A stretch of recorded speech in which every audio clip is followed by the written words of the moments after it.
À vous d'en être les témoins. J'aimerais faire aujourd'hui une petite expérience, faire une homélie de réflexion qu'on va faire ensemble un petit peu. Je ne sais pas si vous vous êtes déjà posé la question, comment ça se fait que moi, je suis catholique, chrétien? Est-ce que vous avez déjà vous vous êtes posé cette question-là? Et si je vous la pose maintenant, cette question, qu'est-ce qui fait que toi, Sushana, tu es catholique aujourd'hui? Oui. Parfait, parce que tu as été confirmé. Très bonne réponse. Y a-t-il d'autres réponses? Parce qu'il y a plusieurs manières de répondre aux questions. Oui. Oui, parce que c'est ce qu'il y a dans notre région, dans notre environnement. C'est ça. Parce que c'est au Québec, quand tu es né il y a quelques années de cela, le Québec était catholique, mur à mur. Alors, on a été baptisés. Hein? C'est comme ça qu'on est devenu catholique. Hein? Très bonne réponse. D'autres réponses? Pourquoi vous êtes catholique, vous, Normand? Pour continuer aussi à l'être, pas bien d'être baptisé. Exactement. C'est pas juste d'être baptisé, d'être catholique. Parce qu'il y a le monde autour de nous qui n'est pas catholique et puis qui nous attire. Hein? Il y a beaucoup de gens qui ne viennent plus à l'Église. Ils ne se considèrent pas plus comme catholiques, même s'ils ont été baptisés il y a 60 ans, 70 ans ou 50 ans. Aujourd'hui, ils sont pas là, puis ils ne se considèrent pas comme chrétiens catholiques. Alors, qu'est-ce qui fait que vous autres, vous êtes là? Vous avez été baptisés, vous avez été confirmés, puis vous êtes là. Qu'est-ce qui fait que vous avez été... Oui, à cause de ta foi, exactement, la foi que tu as cultivée. Hein? Parce que la foi qu'on reçoit au baptême, puis qu'on confirme à la confirmation, eh bien, il faut l'entretenir. Hein? C'est comme un jardin. Les mauvaises herbes poussent plus vite que la bonne herbe, que les bonnes choses. Et alors, bien, qu'est-ce qui fait qu'on va avoir la force d'entretenir notre jardin secret de notre cœur, où justement la foi se trouve, qu'on devienne des témoins de notre Seigneur Jésus-Christ, qui est ressuscité des morts le troisième jour. On est à Pâques, mes chers amis, là. Hein? Alors, qu'est-ce qui fait que je peux être un témoin de Jésus ressuscité dans mon milieu de vie? Oui, Monique? En pratiquant. Exactement. En nourrissant ma foi, en venant à l'Église, recevoir le pain de vie, l'Eucharistie. Ceux qui ont laissé ça, ils laissent tout. C'est une très bonne réponse. Mais il y a d'autres réponses. Hein? Il y a toujours... Oui, Sylvie. Oui.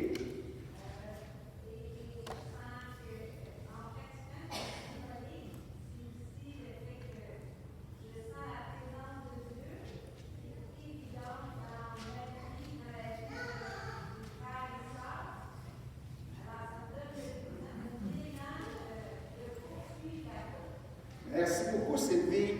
Alors, elle nous dit, Sylvie, là, si je l'ai bien comprise, que la foi, pour elle, est dynamisée et renforcée en voyant le signe de la communauté chrétienne qui est rassemblée au nom du Christ dans la foi, qu'on devient signe de Dieu, et c'est ça qui nous nourrit et qui nous fait grandir dans la foi.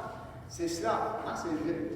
Voilà, donc, voyez-vous, si je suis catholique aujourd'hui, c'est parce que j'ai nourri ma foi et j'ai pu accueillir les signes de l'amour de Dieu dans ma vie, dont un des grands signes de l'amour de Dieu, c'est qu'on soit rassemblés en son nom. C'est l'Église, la communauté vivante du Christ ressuscité. Il y avait quelqu'un qui avait ça. Oui, c'était Louise. Pour moi, au départ, c'est un cadeau de Dieu. Oui. Qui me fait naître dans une famille catholique. Tout à fait. Et après, ben, j'ai eu le choix de continuer, de répondre à l'appel de Dieu. C'est ça.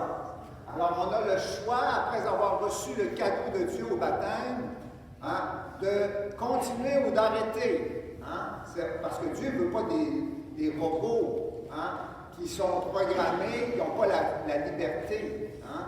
On a toujours... L'amour, c'est un acte de liberté. Oui, Renard. Quand on a des moments difficiles dans la vie, qu'on se rattache au Christ, c'est bien plus facile de passer au travail. Voilà. Alors ça Rénal, il parle d'expérience. Quand on rencontre un mur, quand on rencontre une épreuve dans notre vie, eh bien, la foi l'a aidé, la foi en Jésus ressuscité l'a aidé à surmonter son épreuve. Et ça, pour lui, ça devient comme un signe que Jésus est vraiment vivant et ressuscité. Et ça l'a fait fortifier dans sa foi. C'est ça que tu dis. Bon. Oui, Marco. La prière. Ah, ben oui. Hein? Si on ne prie pas, hein, l'Eucharistie, même l'Eucharistie, elle ne nous sauvera pas. Hein? Parce que c'est la prière qui est l'oxygène de la vie chrétienne. Hein? C'est vraiment cela qui est comme le moteur, je dirais, hein, de notre foi, qui va faire que notre foi va pouvoir surmonter les difficultés, hein, qu'on va tous avoir un jour ou l'autre, d'une manière ou d'une autre. Alors, y a-t-il d'autres personnes? J'irais par, moi, c'est par une douce discipline de la méditation, spirituelle miséricorde. C'est ça. Alors, la prière, ça inclut, comme on l'a fait la semaine dernière, croire à la miséricorde de Dieu, ça nous aide beaucoup, ça aussi. Hein? Mais moi, je vous amène avec la parole de l'Évangile d'aujourd'hui. Jésus, après s'être manifesté aux apôtres, hein, après sa résurrection, il a dit, « Vous en êtes les témoins. Hein? » Alors, vous savez, si les apôtres là, avaient décidé de ne pas être témoignés de leur expérience de Jésus ressuscité, pensez-vous qu'on serait chrétien aujourd'hui? Qu'on serait catholique? Non.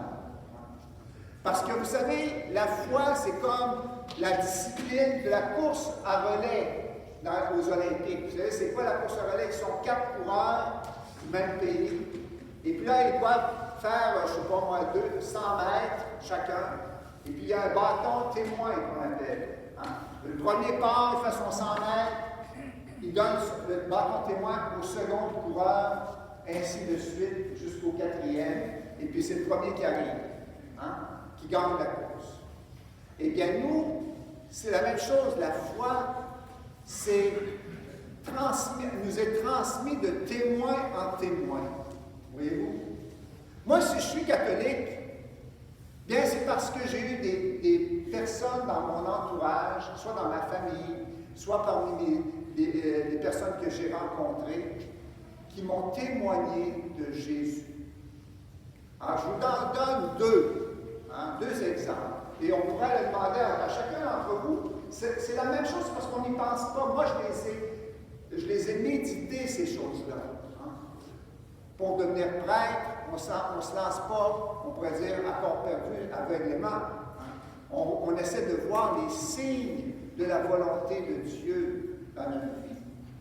Et puis, la rencontre de témoins de Jésus ressuscité sont des signes pour nous faire approfondir notre foi. Alors, je commence par mon grand-père maternel, qui a été mon parrain de baptême. Je ne me rappelle pas de mon baptême, j'avais un jour. Mais mon grand-père, il n'a pas été le parrain seulement le jour de mon baptême. Il m'a témoigné de sa foi, non pas en fait des grands discours, parce que c'est un homme de peu de paroles, mais par ses actes.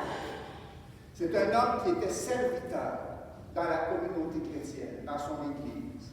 fidèlement, pendant plus de 60 ans, il a servi la communauté chrétienne, ma paroisse, où je suis né, Sacré-Cœur de Jésus, à Québec.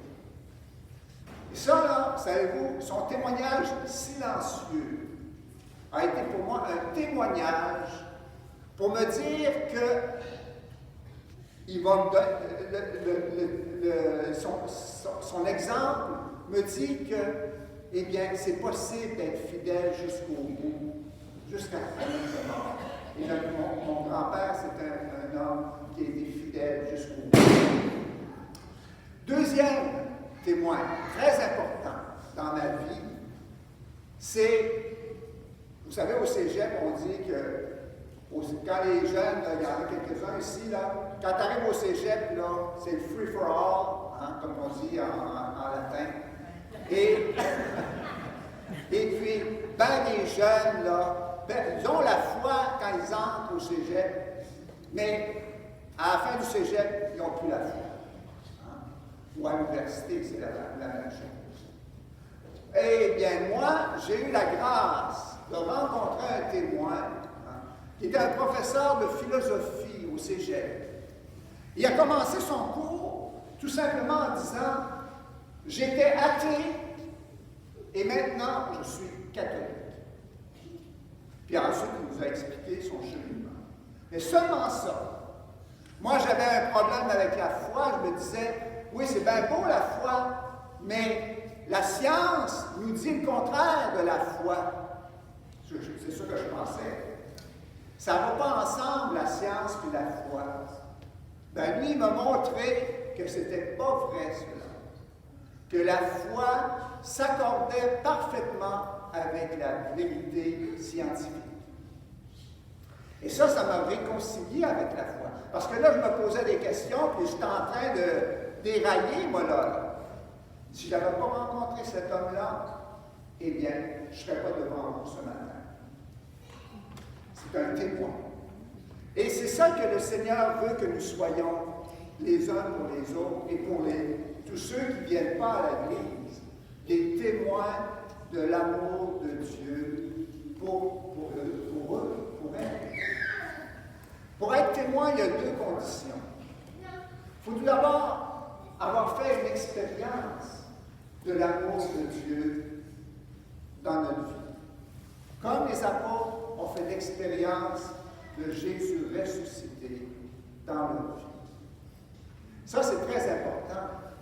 C'est pas, je ne suis pas catholique simplement parce que ma grand-mère était catholique, mon père était catholique, et moi, je suis catholique de tradition.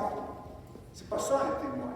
Un témoin, c'est quelqu'un qui a vécu quelque chose, un peu comme dans un procès, hein, au civil ou au criminel.